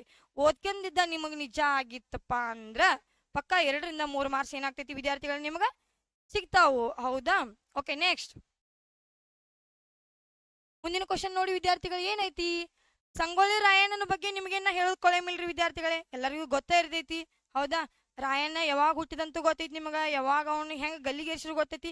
ನೀವೆಲ್ಲರೂ ಏನ್ ಮಾಡಿರಿ, ಮೂವಿ ನೋಡ್ಬಿಟ್ಟಿರ್ತೀರಿ, ಹೌದು. ಕ್ರಾಂತಿವೀರ ಸಂಗೊಳ್ಳಿ ರಾಯಣ್ಣ ಮೂವಿಯನ್ನು ಎಷ್ಟು ಸಲ ನೋಡಿರಪ್ಪ, ಎಲ್ಲಾರು ಕಮೆಂಟ್ ಅನ್ನ ಹಾಕ್ರಿ ನೋಡೋನು, ಯಾರ್ಯಾರು ನೋಡ್ಯಾರಂತೂ ಹಾಕ್ರಿ ನೋಡೋನು, ಹೌದಾ. ಅದೇ ತರ ಈಗ ಏನಾಗೈತಿ ನಿಮಗ ಮುರಾರ್ಜಿ ಎಕ್ಸಾಮ್ದಾಗ ಒಂದ ಕ್ವಶನ್ ಅನ್ನ ಕೇಳ್ಯಾರಿ. ಏನ್ ಕೇಳ್ಯಾರ ನೋಡುನು ಬರೀ ಸ್ವಲ್ಪ, ಸಂಗೊಳ್ಳಿ ರಾಯಣ್ಣನನ್ನು ಗಲ್ಲಿಗೇರಿಸಿದ ದಿನಾಂಕ ಕೇಳ್ಯಾರ್ರಿ, ಹೌದಾ. ಯಾವ್ದಾಗ್ತೈತಿ ಆಪ್ಷನ್ ನೋಡೋಣ್ರಿ. ಒಂದೇದೇನೈತಿ 26/1/1831 ಐತಿ. ಎರಡನೇದೇನೈತ್ರಿ 26/11/1831 ಐತಿ, ಹೌದಾ. ಮೂರನೇದ 26/1/1833 ಐತಿ. ಆಪ್ಷನ್ D4 ಏನೈತಿ 1813 ಐತಿ. ಹಂಗಾರ ನಮಗೆ ಇಲ್ಲಿ ವಿದ್ಯಾರ್ಥಿಗಳ ಆನ್ಸರ್ ಯಾವ್ದು ಆಗ್ತೈತ್ರಿ? ಆಪ್ಷನ್ A1 ಆಗ್ತೈತಿ. ಹೆಂಗ್ರಿ? ಅವ ಯಾವಾಗ ಗಲ್ಲಿಗೇರಿಸಿದ್ರು ಅಂದ್ರೆ 26/1/1831. ಅದರ್ಗೋಸ್ಕರ ಈಗ ನಮ್ಮ ಭಾರತ ಸಂವಿಧಾನದ ಗಣರಾಜ್ಯೋತ್ಸವ ಅಂತ ಆಚರಣೆ ಮಾಡ್ತಾರೆ, ಗೊತ್ತು ವಿದ್ಯಾರ್ಥಿಗಳೇ? ಯಾಕೆ ಮಾಡ್ತಾರೆ ಅಂದ್ರೆ ಸಂಗೊಳ್ಳಿ ರಾಯಣ್ಣನನ್ನ ಗಲ್ಲಿಗೇರಿಸಿದ ದಿನವನ್ನ, ಅದನ್ನ ಇದ್ರಗೋಸ್ಕರ ನಾವು ಏನ್ ಮಾಡ್ತಾರು, ಗಣರಾಜ್ಯೋತ್ಸವ ದಿನವನ್ನ ಆಚರಣೆ ಮಾಡ್ತಾರ. ಹಂಗಾರ ರೀ ಸಂಗೊಳ್ಳಿ ರಾಯಣ್ಣ ಹುಟ್ಟಿದ್ ಯಾವಾಗ್ರಿ? ಜನ್ಮ ದಿನಾಂಕ ರೀ ಮ್ಯಾಮ ಅಂತ ಕೇಳಿದ್ರ, ಹೌದಾ? ಯಾವಾಗ ಹುಟ್ಟಿದ್ರಿ ಸಂಗೊಳ್ಳಿ ರಾಯಣ್ಣ ಅಂತ ನೋಡುನು? ನಾನು ಹೇಳ್ತೀನಿ ತಗೋರಿ, ನೀವೇನು ಕಮೆಂಟ್ ಮಾಡಕ್ ಹೋಗ್ಬೇಡ್ರಿ. 15 ನೆಕ್ಸ್ಟ್ ಆಗಸ್ಟ್, ಹೌದಾ? ಆಗಸ್ಟ್ ಯಾವಾಗ್ರಿ? 1798ರಂದ ಸಂಗೊಳ್ಳಿ ರಾಯಣ್ಣ ಏನ್ ಮಾಡಿರಿ? ಜನಿಸಿದ್ರಿ, ಹೌದಾ? ನೆಕ್ಸ್ಟ್ ಕ್ವಶನ್ ಅನ್ನ ನೋಡೋಣ್ರಿ ವಿದ್ಯಾರ್ಥಿಗಳೇ. ಓಕೆ ನೋಡ್ರಿ, ಇಲ್ಲಿ ಏನ್ ಮಾಡ್ಯಾರು? ಗಾದೆ ಮಾತುಗಳು ಕೊಟ್ಟಾರು. ಟೋಟಲ್ ಆಗಿ ಕನ್ನಡದಲ್ಲಿ ಬರ್ತಕ್ಕಂಥ ಗಾದೆ ಮಾತುಗಳನ್ನ ನೀವೆಲ್ಲವನ್ನು ಪರ್ಫೆಕ್ಟ್ ಆಗಿ ಮಾಡ್ಕೊಂಡಿದ್ದಾಗಿತ್ತಪ್ಪ ಅಂದ್ರ ಇದ್ರ ಮೇಲೂ ಒಂದು ಕ್ವಶನ್ ಏನ್ರಿ, ಒಂದು ಮಾರ್ಕ್ಸ್ ಏನೈತ್ರಲ್ಲ ನಿಮಗ ಫಿಕ್ಸ್ ಬರ್ತೈತಿ ವಿದ್ಯಾರ್ಥಿಗಳೇ. ಕಳ್ಕೊಳಕ ಹೋಗ್ಬೇಡ್ರಿ. ಒಂದು ಬಿಟ್ ಕಿಶನ್ 2 ಬರೋ ಚಾನ್ಸಸ್ ಭಾಳ ಐತಿ ವಿದ್ಯಾರ್ಥಿಗಳೇ, ಹೌದಾ? ಅದ್ರ ಸಂಬಂಧ ಏನ್ ಮಾಡ್ರಿ, ನೀವೆಲ್ಲ ಗಾದೆ ಮಾತುಗಳನ್ನ ಏನ್ ಮಾಡ್ರಿ, ಡಿಟೇಲ್ ಆಗಿ ಓದ್ಕೋರಿ. ನೀವು ಒಂದ್ ಸಲ ಅವನ್ನ ಓದ್ರಿ, ನಿಮಗೆ ನೆನಪುಳಿಲ್ರಿ, ಮತ್ತೊಂದ್ಸಲ ಓದ್ರಿ, ಹೌದಾ? ಮತ್ತೊಂದ್ಸಲ ನನಗೆ ಓದ್ರಿ ನೆನಪುಳಿಲ್ರಿ ಮ್ಯಾಮ, ಮತ್ತೊಂದ್ಸಲ ಓದ್ರಿ. ನೀವು 3ರಿಂದ 4 ಸಲ ನೀವು ಓದಿದ್ದ ಆತಪ್ಪ ಅಂದ್ರೆ ಪಕ್ಕ 100% ವಿದ್ಯಾರ್ಥಿಗಳೇ ನೆನಪು ನಿಮಗ ಉಳಿತಾವ, ಹೌದಾ? ನಮ್ಗೆ ಹಂಗಾರ ಇವತ್ತು ಕ್ವಶನ್ ಏನೈತಿ ನೋಡುನು ಬರ್ರಿ. ಡ್ಯಾಶ್ ಕೊಟ್ಟಾನ, ಸುಳ್ಳಾದರೂ ಗಾದೆ ಸುಳ್ಳಾಗದು ಅಂತ ಕೊಟ್ಟಾರು. ಹಂಗಾರ ಆಪ್ಷನ್ ಅನ್ನ ಫಿಲ್ ಮಾಡಿ ನೋಡುನ್ರಿ. ಓಕೆ, 1ನೇದು ಜ್ಞಾನ ಸುಳ್ಳಾದರು ಅಂತ ಹಾಕಿ ಬರ್ತೈತನ್ರಿ? ಇಲ್ಲ. 2ನೇದು ಬುದ್ಧಿ, 3ನೇದು ರಾಮಾಯಣ, 4ನೇದ ವೇದ ಅಂತ ಐತಿ, ಹೌದಾ? ನೆಕ್ಸ್ಟ್ ನೋಡ್ರಿ, ವೇದ ಅಂತಕ್ಕಂಥದ್ದು ಗಾದೆ ಮಾತು ನಮಗೆ ಈಗ ಏನಾಗ್ತೈತಿ? ವೇದ ಸುಳ್ಳಾದರು, ಹೌದಾ? ವೇದ ಸುಳ್ಳಾದರು ಗಾದೆ ಸುಳ್ಳಾಗದು ಅಂತ ಹೇಳ್ತಾರೆ. ಎಲ್ಲಾರು ಹಿರಿಯರು ಹೇಳ್ತಾರ, ಗೊತ್ತೈತಿ? ವೇದ ಸುಳ್ಳಾಗಬಹುದು ಆದ್ರೆ ಗಾದೆ ಸುಳ್ಳಾಗಂಗಿಲ್ಲ ಅಂತ ಹೇಳ್ತಾರ ನೋಡ್ರಿ, ಹೌದಾ? ಇದೇ ತರ ಏನ್ ಮಾಡ್ರಿ, ಎಲ್ಲಾ ಗಾದೆ ಮಾತುಗಳನ್ನು ಒಂದ್ಸಲ ಡೀಟೇಲ್ಸ್ ಆಗಿ ಓದ್ಕೋರಿ ವಿದ್ಯಾರ್ಥಿಗಳೇ. ಓಕೆ, ನೆಕ್ಸ್ಟ್ ಕ್ವಶನ್ ನೋಡೋಣ್ರಿ. ಓಕೆ ನೋಡ್ರಿ, ಕೊಟ್ಟಿರುವ ಆಯ್ಕೆಗಳಲ್ಲಿ ಸಪ್ತಮಿ ವಿಭಕ್ತಿ ಪ್ರತ್ಯಯಕ್ಕೆ ಉದಾಹರಣೆ ಯಾವುದು ಅಂತ ಕೇಳ. ಆಪ್ಷನ್ ಎ ನೋಡ್ರಿ, ಮರಗಳಿಂದ. ಆಪ್ಷನ್ ಬಿ ಮರಗಳು. ಆಪ್ಷನ್ ಸಿ ಮರದ. ಆಪ್ಷನ್ ಡಿ ಏನಾಗ್ತೈತಿ? ಮರದಲ್ಲಿ. ಹಂಗಾರೆ ವಿಭಕ್ತಿ ಪ್ರತ್ಯಯಗಳು ಎಷ್ಟದವ್ರಿ ವಿದ್ಯಾರ್ಥಿಗಳು? ಟೋಟಲ್ ಆಗಿ ಅಂದ್ರೆ 8 ಅದಾವ್ರಿ. ಅದು ಏನಾಗ್ತೈತಿ ಇವಾಗ ಅಂದ್ರೆ ಒಂದು ಸಂಬೋಧನೆ ಅಂತಕ್ಕಂಥ ತೆಗ್ದಾರ ಅಂತ ಹೇಳ್ತಾರು. ಬಟ್ ನೀವು ಓದ್ಕೋರಿ, ಯಾಕಪ್ಪ ಅಂದ್ರೆ ಒಂದು ಎಕ್ಸಾಮ್ದಾಗ ಬರೋ ಚಾನ್ಸಸ್ ಐತ್ರಿ, ಹೌದಾ? ಹಂಗಾರೆ ಈಗ ವಿಭಕ್ತಿ ಪ್ರತ್ಯಯಗಳು ಟೋಟಲ್ ಆಗಿ 7 ಹೇಳು. ನಮಗ್ ಕೇಳಿದ ಯಾವ್ದ? ಸಪ್ತಮಿ. ಸಪ್ತಮಿ ಅಂದ್ರೆ ಏನ್ ಬರ್ತೈತಿ ನಮ್ಗ? ಅಲ್ಲಿ ಅಂತ ಬರ್ತೈತಿ, ಹೌದಾ? ನಮಗೆ ಈಗ ಆನ್ಸರ್ ಯಾವ್ದು ಆಗ್ತೈತಿ ಹಂಗಾರ? ಮರದಲ್ಲಿ, ಹೌದಾ? ಸಪ್ತಮಿಗೆ ಏನಾಗ್ತೈತಿ ಆನ್ಸರ್? ಮರದಲ್ಲಿ ಅಂತ ಆಗ್ತೈತಿ. ಹಂಗಾರ ಪ್ರಥಮ ಯಾವ್ದು ಬರ್ತೈತಿ? ಊ. ದ್ವಿತೀಯ ಏನ್ ಬರ್ತೈತಿ? ಪ್ರಥಮ ಊ, ದ್ವಿತೀಯ ಅನ್ನು, ತೃತೀಯ ಇಂದ ಅಂತ ನಾವು ಏನ್ ಮಾಡ್ತೀವಿ? ಅಷ್ಟೆಲ್ಲ 7 ನಾವು ಹೇಳ್ತೀವಿ ವಿದ್ಯಾರ್ಥಿಗಳೇ, ಹೌದಾ? ಹಂಗಾರ ಅವ್ರನ್ನ ಏನ್ ಮಾಡ್ರಿ, 7 ನೀವು ಭಯಪಟ್ಟು ಹಾಕೊಂಡು ಗೆದ್ದ ಆಗಿತ್ತಪ್ಪ ಅಂದ್ರ ವಿಭಕ್ತಿ ಪ್ರತ್ಯಯ ಮೇಲೆ 1 ಮಾರ್ಕ್ಸ್ ಏನಾಗ್ತೈತಿ ನಿಮ್ಗ ಪಕ್ಕ ಸಿಗ್ತೈತಿ ವಿದ್ಯಾರ್ಥಿಗಳೇ. ಸಿಗ್ಲಿಲ್ಪ ಅಂದ್ರೆ ನನ್ಗೆ ಕೇಳ್ರ ಆಮೇಲೆ, ಹೌದಾ? ಪಕ್ಕ ನಿಮ್ಗೆ ಏನಾಗ್ತೈತಿ? ಸಿಗ್ತೈತಿ ಒಂದು ಮಾರ್ಕ್ಸ್. ಓಕೆನಾ? ನೆಕ್ಸ್ಟ್ ಕ್ವಶನ್ ನೋಡೋಣ ವಿದ್ಯಾರ್ಥಿಗಳೇ, ಹೌದಾ? ಏನೈತಿ ಈಗ? ಗುಂಪಿಗೆ ಸೇರದ ಪದವನ್ನ ಕೇಳ್ಯಾರ, ಹೌದಾ? 1ನೇದು ಏನೈತಿ? ಭೂಮಿ ಐತಿ. 2ನೇದು ಇಳೆ ಐತಿ. 3ನೇದು ಆಕಾಶ ಐತಿ. 4ನೇದು ಪೃಥ್ವಿ ಐತಿ, ಹೌದಾ? ಹಂಗಾರ ನೋಡೋಣ್ರಿ, ಆಪ್ಷನ್ ನೋಡೋಣ ಬರ್ರಿ ಫಸ್ಟ್, ಆಮೇಲೆ ಮುಂದೆ ಅದನ್ನ ಎಕ್ಸ್ಪ್ಲನೇಷನ್ ನೋಡೋಣ್ರಿ, ಹೌದಾ? 1ನೇದು ಏನೈತಿ? ಭೂಮಿ ಐತಿ. 2ನೇದು ಇಳೆ ಐತಿ. 3ನೇದು ಆಕಾಶ ಐತಿ. 4ನೇದು ಪೃಥ್ವಿ ಐತಿ. ಅವ್ರ ಆಪ್ಷನ್ ಯಾವ್ದಾಗ್ತೈತಿ? ಆಕಾಶ ಆಗ್ತೈತಿ. ಹೆಂಗ್ರಿ? ಭೂಮಿ ಅಂದ್ರೂ ನಾವು ಅದಿವಲ್ರಿ, ಈಗ ಇದ ಆಗ್ತೈತಿ, ಹೌದಾ? ಅದಕ್ಕ ಇನ್ನೊಂದ್ ಹೆಸರೇನ? ಇಳೆ ಅಂತಾನು ಕರೀತಾರು. ಇನ್ನೊಂದ್ ಹೆಸರಿಂದ ಪೃಥ್ವಿನು ಅಂತ ಕರೀತಾರ. ಆಕಾಶ ಮಾತ್ರ ಏನಿರ್ತೈತಿ ವಿದ್ಯಾರ್ಥಿಗಳ? ಮ್ಯಾಲ ಇರ್ತೈತಿ. ಅದೇ ತರ ಭೂಮಿ ಜಾತೆ ಅಥವಾ ಭೂಮಿ ಪುತ್ರಿ ಅಂತ ಯಾರನ್ನ ಕರೀತಾರ? ಸೀತಾಮಾತೆಗೆ ಕರೀತಾರ, ಹೌದಾ? ಸೊ ಇದೊಂದು ಹಂಗ ಏನ್ರಿ ವಿದ್ಯಾರ್ಥಿಗಳೇ, ನಿಮಗ್ ಗೊತ್ತಿರ್ಲಿ ಅಂತ ಹೇಳ್ತಕ್ಕಂಥ ಕ್ವಶನ್, ಹೌದಾ? ಭೂಮಿ ಜಾತಿ ಅಂತ ಯಾರನ್ನ ಕರೀತಾರ? ಸೀತಾಮಾತೆಯನ್ನ ಕರೀತಾರ್ರಿ, ಹೌದಾ? ಓಕೆನಾ? ಇವಾಗ ಏನ್ ಮಾಡೋಣ, ನೆಕ್ಸ್ಟ್ ಕ್ವಶನ್ ಅನ್ನ ಹೋಗೋಣ. ಗುಂಪಿಗೆ ಸೇರಿದ ಪದಗಳನ್ನ ಏನ್ ಮಾಡ್ತಾರ್ರಿ? ಪಕ್ಕಾ ಒಂದ್ ಕ್ವಶನ್ ಮಾತ್ರ ಕೇಳ್ತಾರ್ರಿ ವಿದ್ಯಾರ್ಥಿಗಳ, ನಿಮಗ ಓದ್ಕೋರಿ ಚೆನ್ನಾಗಿ. ನೆಕ್ಸ್ಟ್ ನೋಡೋಣ್ರಿ, ಏನೈತ್ ನೋಡ್ರಿ, ಕನ್ನಡ ವರ್ಣಮಾಲೆಯಲ್ಲಿರುವ ಒಟ್ಟು ಅಕ್ಷರಗಳೆಷ್ಟು? ಆಗ ಹೇಳಿನ್ರಿ ನಾನು ವರ್ಣಮಾಲೆ ಚಾರ್ಟ್ ಅನ್ನ ಪೂರ್ತಿಯಾಗಿ ಓದ್ಕೋರಿ ಅಂತ. ಆಗಲೇ ಈಗ 2 ಕ್ವಶನ್ ಅನ್ನ ನಾವು ಮುಗಿಸಿದ್ವಿ. ಇದೇನಾಯ್ತಿ? 3ನೇ ಕ್ವಶನ್ ಈಗ ಬಂತು, ಹೌದಾ? ಕನ್ನಡ ವರ್ಣಮಾಲೆಯಲ್ಲಿರುವ ಒಟ್ಟು ಅಕ್ಷರಗಳ ಸಂಖ್ಯೆ ಎಷ್ಟು ಅಂತ ಕೇಳಕತ್ತಾರ ಅವ್ರ, ಹೌದಾ? ಎಷ್ಟು ಬರ್ತೈತಿ ನೋಡೋಣ. Option A 47. Option B 48. Option C 50. Option D 49. Total ಎಷ್ಟು ಅದಾವ್ರಿ ನಮಗ? ಟೋಟಲ್ ಆಗಿ 49 ನಮಗ ಅಕ್ಷರಗಳದಾವ್ರಿ ವರ್ಣಮಾಲೆದಾಗ. ಓಕೆನಾ? ವರ್ಣಮಾಲೆದಾಗ ಎಷ್ಟು ವಿಧಗಳು ಬರ್ತಾವು? ಅಲ್ಪ ಪ್ರಾಣ, ಮಹಾಪ್ರಾಣ, ಅವು ಏನೈತಿ. ಸೊ ಅವು ಹಂಗಂದ್ರೆ ಏನ, ಯಾಕೆ ಅವನಂತಾರು ಅನ್ನುವಂಥದ್ದು ನೀವೇನು ಮಾಡ್ರಿ ಸ್ವಲ್ಪ ಡೀಟೇಲ್ಸ್ ಆಗಿ ಅದನ್ನ ಓದ್ಕೋರಿ ವಿದ್ಯಾರ್ಥಿಗಳೇ. ಒಂದು ವೇಳೆ ನನಗೇನಾರ ಒಂದ್ ವೇಳೆ ಟೈಮ್ ಸಿಕ್ತಪ್ಪ ಅಂತಂದ್ರೆ ಅದ್ರ ಬದಲು ಏನೈತಿ ಒಂದು ಕ್ಲಾಸನ್ನ ನಾನು ಮಾಡಿ ಹಾಕ್ತನು. ಹೌದಾ? ಓಕೆ, ನೆಕ್ಸ್ಟ್ ನೋಡ್ರಿ. ನೆಕ್ಸ್ಟ್ ಏನೈತ್ರಿ ಕ್ವಶನ್? ಓ ಸೊ ನೋಡ್ರಿ ಇಲ್ಲಿ ಮತ್ತೊಂದು ಕ್ವಶನ್ ಬಂದೈತಿ ನೋಡ್ರಿ. ಇದು 1 ಇಯರ್ದ ಕ್ವಶನ್ ಪೇಪರ್ ಇದ. 1 ಇಯರ್ ಕ್ವಶನ್ ಪೇಪರ್ದಾಗ ಇದು 4ನೇ ಕ್ವಶನ್ ರೀ ನಮಗೆ ವರ್ಣಮಾಲೆದಾಗ ಟೋಟಲ್ ಆಗಿ. ಹೌದಾ? ಏನೈತಿ ಕ್ವಶನ್ ನೋಡ್ರಿ. ಅಲ್ಪ ಪ್ರಾಣ, ಅಲ್ಪ ಪ್ರಾಣ ಅಕ್ಷರಗಳು ಅಂತ ಕೇಳ್ಯಾರ. ಹೌದಾ? ಅಲ್ಪ ಪ್ರಾಣ ಮತ್ತ ಮಹಾಪ್ರಾಣ ಅಂತ ಹೇಳ್ತೀವಿ ನಾವು. ಅದ್ರೊಳಗೆ ಇದನ್ನ ಏನ್ ಕೇಳ್ಯಾರು? ಮಹಾಪ್ರಾಣ ಕೇಳ್ಯಾರು. ಅಲ್ಪ ಪ್ರಾಣ ಅಂದ್ರೆ ಏನ್ ಬರ್ತಾವ? ಕಡಿಮೆ ಉಸಿರಿನಿಂದ ಉಚ್ಚರಿಸಲ್ಪಡುವ ಅಕ್ಷರಗಳು ನಾವ್ ಏನಂತೀವಿ? ಅಲ್ಪ ಪ್ರಾಣ ಅಂತ ಕರಿತೀವಿ ವಿದ್ಯಾರ್ಥಿಗಳೇ. ಅದೇ ತರ ಹೆಚ್ಚು ಉಸಿರಿನಿಂದ ಉಚ್ಚರಿಸಲ್ಪಡುವ ಅಕ್ಷರಗಳಿಗೆ ನಾವ್ ಏನಂತೀವಿ? ಮಹಾಪ್ರಾಣ ಅಂತೀವಿ. ಸೊ ಹಂಗಾರ ಆಪ್ಷನ್ ಅನ್ನ ನೋಡೋಣ ಬರ್ರಿ. ಒಂದೇದೈತಿ ಕ ಚ ಟ ತ ಪ ಐತಿ. ಎರಡನೇದ ಕ ಚ ಟ ತ ಪ ಐತಿ. ಮೂರನೇದ ಘ ಜ ಡ ದ ಬ ಐತಿ. ನಾಲ್ಕನೇದ ಏನಾಗ್ತಿ? ಅ ಇ ಉ ಎ ಓ ಅಂತಕ್ಕಂಥದ್ದೈತಿ. ಹೌದಾ? ಹಂಗಾರೆ ನಮ್ಗೆ ಆಪ್ಷನ್ ಯಾವ್ದಾಗ್ತೈತಿ? ಮಹಾಪ್ರಾಣ ಕೇಳ್ಯಾರ. ಈಗ ಕ ಚ ಟ ತ ಪ ಅಂದ್ರೆ ಏನಾಗ್ತೈತಿ? ಅಲ್ಪ ಪ್ರಾಣ ಆಗ್ತೈತಿ. ಸೊ ಅದಕ್ಕೆ ಏನೈತಿ? ಮಹಾಪ್ರಾಣ ಅಂದ್ರೆ ಏನ್ರಿ? ಇಲ್ಲಿ ಐತಿ ನೋಡ್ರಿ, ದೊಡ್ಡ ಚ ಕ ಛ ಠ ತ ಪ ಅಂತಕ್ಕಂಥದ್ದು. ಖ ಛ ಠ ತ ಪ ಅಂತಕ್ಕಂಥದ್ದು ಏನಾಗ್ತೈತಿ? ಮಹಾಪ್ರಾಣ ಆಗ್ತೈತಿ. ನೀವೇನ್ ಮಾಡ್ತೀರಿ ವಿದ್ಯಾರ್ಥಿಗಳು? ಇಲ್ಲಿ ಹೆಚ್ಚು ಉಸಿರಿನಿಂದ ಉಚ್ಚರಿಸಿರ್ತೀರಿ. ಹೌದಾ? ಸೊ ಇದನ್ನ ಉಚ್ಚಾರ ಮಾಡ್ಬೇಕಾದ್ರೆ ನಿಮ್ಗೆ ಏನಾಗ್ತೈತಿ? ಸ್ವಲ್ಪ ಜಾಸ್ತಿ ನಮ್ಗೆ ಉಸಿರು ಬೇಕು. ಹೌದಾ? ಜಾಸ್ತಿ ನಮ್ಗೆ ಉಸಿರು ಬೇಕು ಅಂತ ಅನಿಸ್ತೈತಿ ಇಲ್ರಿ ವಿದ್ಯಾರ್ಥಿಗಳು ನಿಮ್ಗೆ? ಹೌದಾ? ಸೊ ನೋಡೋಣ ಮುಂದಿನ ಕ್ವಶನ್ ಅನ್ನ ನೋಡೋಣ್ರಿ. ನೆಕ್ಸ್ಟ್ ಕ್ವಶನ್ ನೋಡ್ರಿ. ರೂಢನಾಮ ಪದಕ್ಕೆ ಉದಾಹರಣೆ ಅಂತ ಕೇಳ್ಯಾರ. ರೂಢನಾಮ, ಅಂಕಿತನಾಮ, ಅನ್ವರ್ತಕ ನಾಮ ಅಂತ 3 ವಿಧಗಳು ಬರ್ತಾವ. ಎದುರು ಬರ್ತಾವ? ವಸ್ತುವಾಚಕದಾಗ ಬರ್ತಾವ್ರಿ ವಿದ್ಯಾರ್ಥಿಗಳು ಇವ. ಹಂಗಾರ ನಮಗೀಗ ಏನ್ ಕೇಳ್ಯಾನು? ರೂಢನಾಮಕ್ಕೆ ಕೇಳ್ಯಾನು. ರೂಢನಾಮ ಅಂದ್ರೆ ಏನ್ರಿ? ರೂಢಿಯಿಂದ ಬಂದಂತ ಪದಗಳಿಗೆ ನಾವ್ ಏನಂತೀವಿ? ರೂಢನಾಮ ಅಂತ ಕರಿತೀವಿ. ಇನ್ ಅಂಕಿತನಾಮ, ಹೌದಾ? ಈಗ ನಿಮ್ ಮಮ್ಮಿ ಪಪ್ಪ ಇಟ್ಟಿರ್ತಾರ ನೋಡ್ರಿ ನಿಮಗೆ ಹೆಸರುಗಳನ್ನ, ಅವಕ್ಕೇನ್ ಕರೀತಾರ? ಇಟ್ಟಂತ ಹೆಸರುಗಳಿಗೆ ನಾವೇನಂತೀವಿ? ಅಂಕಿತ ನಾಮ ಅಂತ ಕರಿತೀವಿ. ಸೊ ಅದೇ ರೀತಿಯಾಗಿ ಅನ್ವರ್ತಕ ನಾಮ ಅಂದ್ರ ಒಂದ್ ಏನೋ ವ್ಯಕ್ತಿ ಇರ್ತಾನಂತ ತಿಳ್ಕೊರಿ, ಅವ್ರ ಅಂಗವೈಕಲ್ಯದ ಮ್ಯಾಲ, ಹೌದಾ, ಅಂಗವೈಕಲ್ಯದ ಮೇಲೆ ಅಥವಾ ಅವ್ರ ಗುರುತಿಗಾಗಿ ಇಟ್ಕೊಂಡ ಹೆಸರುಗಳಿಗೆ ಏನಂತೀವಿ ನಾವು? ಅನ್ವರ್ತಕ ನಾಮ ಅಂತ ಕರಿತೀವಿ. ಈ ಅಂಗವೈಕಲ್ಯ ಅಂದ್ರೆ ಏನ್ರಿ ಮ್ಯಾಮ್ ಅಂತ ಕೇಳಬಹುದು. ಹೌದಾ? ನಿಮ್ಮ ಮನಸ್ಸಿನಾಗ ಒಂದು ಕ್ವಶನ್ ಬರಬಹುದು ವಿದ್ಯಾರ್ಥಿಗಳು. ಅಂಗವೈಕಲ್ಯ ಅಂದ್ರೆ ಈಗ ಯಾರೋ ಒಬ್ರಿಗೆ ಕಣ್ಣು ಕಾಣಿಸ್ತಿರುದಿಲ್ಲ. ಹೌದಾ? ಸೊ ಕಣ್ಣು ಕಾಣಿಸ್ತಿರುದಿಲ್ಲಲ್ಲ, ಅವ್ರಿಗೆ ಏನಂತಾರ ಅಂದ್ರ ಕುರುಡ ಅಂತ ಕರೀತಾರ. ಯಾಕೆ ಅವ್ರಿಗೆಷ್ಟೇ ಕುರುಡ ಅನ್ಬೇಕ್ರಿ? ಅದ ನಿಜ ಹೇಳ್ಬೇಕು, ಅವ್ರ ಅಂಗವೈಕಲ್ಯದ ಮೇಲ್ರಿ. ಹೌದಾ? ಒಬ್ಬ ಕಾಲ ಇರಂಗಿಲ್ರಿ, ಕಾಲ ಇರ್ಲಿಕ್ಕೆ ಅವನಿಗೆ ಏನಂತ ಕರಿತೀರಿ ನೀವೆಲ್ಲರೂ? ನೀವ ಅಂತೀರಿ, ಕುಂಟ ಕುಂಟ ಅಂತ ಅಸಹ್ಯ ಮಾಡ್ತೀರಿ. ಹೌದಾ? ಸೊ ವಿದ್ಯಾರ್ಥಿಗಳ ನೆಕ್ಸ್ಟ್ ನೋಡೋಣ್ರಿ. ಇಲ್ಲಿ ಇದ್ರ ಆನ್ಸರ್ ಯಾವ್ದಾಗ್ತೈತಿ ನೋಡೋಣ ಬರ್ರಿ. ಈಗ ಒಂದೇದ್ ಏನೈತಿ? ನದಿ ಐತಿ. ಎರಡನೇದು ಗಂಗಾ ಐತಿ. ಮೂರನೇದು ರೋಗಿ ಐತಿ. ನಾಲ್ಕನೇದು ಯೋಗಿ ಐತಿ. ಸೊ ರೂಢನಾಮ ಕೇಳ್ಯಾರಂದ್ರ ಆನ್ಸರ್ ಯಾವ್ದಾಗ್ತೈತಿ? ನದಿ ಅಂತಕ್ಕಂಥದ್ದ ಆನ್ಸರ್ ಆಗ್ತೈತಿ. ಹೌದಾ? ಅದೇ ರೀತಿ ಗಂಗಾ ಅಂದ್ರೆ ಏನಾಗ್ತೈತಿ? ಇದೊಂದ ಅಂಕಿತ ನಾಮ. ಹೌದಾ? ಅಂಕಿತ ನಾಮಕ್ಕ ಉದಾಹರಣೆ ಆಗ್ತೈತಿ. ಸೊ ನೆಕ್ಸ್ಟ್ ರೋಗಿ ಅಂತಕ್ಕಂಥದ್ದು ಅನ್ವರ್ತಕ ನಾಮ ಆಗ್ತೈತಿ. ಯೋಗಿ ಅಂತಕ್ಕಂಥದ್ದನ್ನು ಅಂಕಿತ ನಾಮ ಆಗ್ತೈತಿ. ಯೋಗಿ ಅಂದ್ರೆ ಅವಂಗ ಸಾರಿ ಅನ್ವರ್ತಕ ನಾಮ ಆಗ್ತೈತಿ. ಓಕೆನಾ? ನೆಕ್ಸ್ಟ್ ಕ್ವಶನ್ ನೋಡೋಣ್ರಿ. ಏನೈತಿ ನೆಕ್ಸ್ಟ್ ಕ್ವಶನ್? ದೆಸೆಯಿಂದ ಆಗಲೇ ಹೇಳಿದೆ ವಿದ್ಯಾರ್ಥಿಗಳಿಗೆ ನಾನು, ವಿಭಕ್ತಿ ಪ್ರತ್ಯಯಗಳು ನೀವು ಪರ್ಫೆಕ್ಟ್ ಆಗಿ ಮಾಡ್ಕೊಂಡಿದ್ದಾಗಿದ್ರೆ ಈಗ ನೋಡ್ರಿ, ಆಗಲೇನೋ ಒಂದು ಕ್ವಶನ್ ಬಂದಿತ್ತು, ಮತ್ತೆ ಈಗೂ ಒಂದು ಕ್ವಶನ್ ಬಂದೈತಿ. ಹೌದಾ? ಸೊ ಅದಕ್ಕೇನೈತಿ? ಏನ್ ಕೇಳ್ಯಾರ? ಆಗಲೇ ಯಾವ್ದು ಕೇಳಿದ್ರು? ಸಪ್ತಮಿ ಅಂತ ಕೇಳಿದ್ರ. ನೆಕ್ಸ್ಟ್ ಈಗೇನ್ ಕೇಳ್ಯಾರು? ದೆಸೆಯಿಂದ.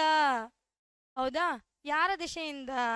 ಸೀತೆಯ ದೆಸೆಯಿಂದ ಅಂತ ಹೇಳ್ತೀರಿ ನೀವು. ಯಾಕ ದೆಸೆಯಿಂದ ಅಂತಕ್ಕಂಥದ್ದು ಅಲ್ಲಿ ಎಲ್ಲಿ ಬರ್ತೈತ್ರಿ? ಪಂಚಮಿ ಬರ್ತೈತಿ. ಸೊ ಆನ್ಸರ್ ಅನ್ನ ಆಪ್ಷನ್ ನೋಡ್ರಿ. ಒಂದೇ ಪ್ರಥಮ ಐತಿ, ಎರಡನೇ ಪಂಚಮಿ ಐತಿ, ಮೂರನೇ ಸಪ್ತಮಿ ಐತಿ, ನಾಲ್ಕನೇ ಚತುರ್ಥಿ ಐತಿ. ಪ್ರಥಮ ಏನ್ ಬರ್ತೈತ್ರಿ ನಮಗಂದ್ರ ಊ ಅಂತ ಆಗ್ತೈತಿ. ಹೌದಾ? ಪಂಚಮಿ ಏನಾಗ್ತೈತಿ? ದೆಸೆಯಿಂದ. ಹೌದಾ? ಪಂಚಮಿ ಏನಾಗ್ತೈತಿ? ದೆಸೆಯಿಂದ. ಸಪ್ತಮಿ ಏನಾಗ್ತೈತ್ರಿ? ಅಲ್ಲಿ. ಹೌದಾ? ಸಪ್ತಮಿ ಅಂತಕ್ಕಂಥದ್ದು ಅಲ್ಲಿ. ಚತುರ್ಥಿ ಏನಾಗೈತಿ? ಗೆ, ಹೀಗೆ. ಹೌದಾ? ಕೆ.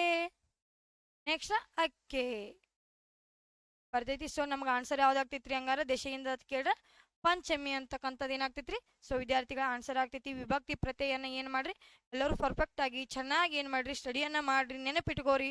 ಹೌದಾ? ನೆನಪಿಟ್ಕೊಂಡಿದ್ದಾಗಿದ್ರೆ ಇದ್ರ ಮೇಲೆ 1 ರಿಂದ 2 ಮಾರ್ಕ್ಸ್ ಏನಾಗ್ತಾವ ನಿಮಗೆ ಬಂದ ಬರ್ತಾವ್ರಿ ವಿದ್ಯಾರ್ಥಿಗಳೇ. ಓಕೆನಾ? ನೆಕ್ಸ್ಟ್ ನೋಡೋಣ ಬರ್ರಿ. ಓಕೆ, ನೆಕ್ಸ್ಟ್ ಏನಾಯ್ತು ನೋಡು. ಕಲಿ ಪದದ ಅರ್ಥ. ಕಲಿ ಪದದ ಅರ್ಥ.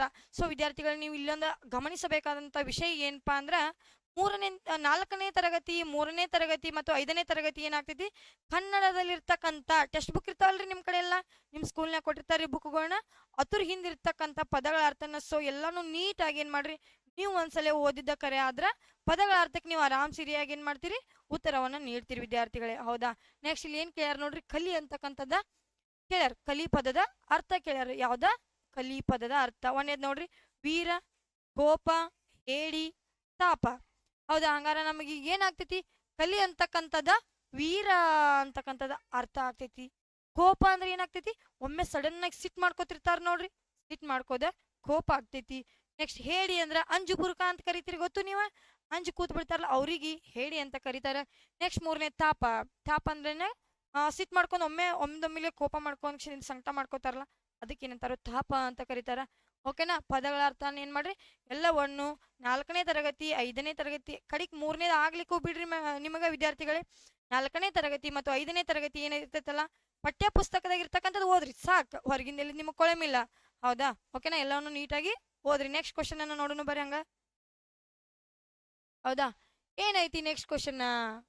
ಹೊಳೆಯಲ್ಲಿ ಈ ಪದವು ಯಾವ ಸಂಧಿಗೆ ಉದಾಹರಣೆ? ಏನ ಹೊಳೆಯಲ್ಲಿ, ಹೊಳೆಯಲ್ಲಿ ಏನ್ ಇದನ್ನ ಬಿಡಿಸಿ ಬರಿದಾಗ ಏನಾಗ್ತೈತಿ ನಿಮಗ ಹೊಳೆ ಪ್ಲಸ್, ಸೊ ಏನಾಗ್ತೈತಿ ನೋಡ್ರಿ ಹೊಳೆ ಪ್ಲಸ್ ಅಲ್ಲಿ ಏನಾಗ್ತೈತ್ರಿ ಹೊಳೆಯಲ್ಲಿ, ಹೊಳೆ ಎಲ್ಲಿ ಅಂದ್ರೆ ಇಲ್ಲಿ ಏನಾತ್ ನೋಡ್ರಿ ಏನಾತ ಇಲ್ಲಿ ಬದ್ದಲ್ ಏನ್ ಬಂತು ಯ ಅಂತಕ್ಕಂಥ ಬಂತು.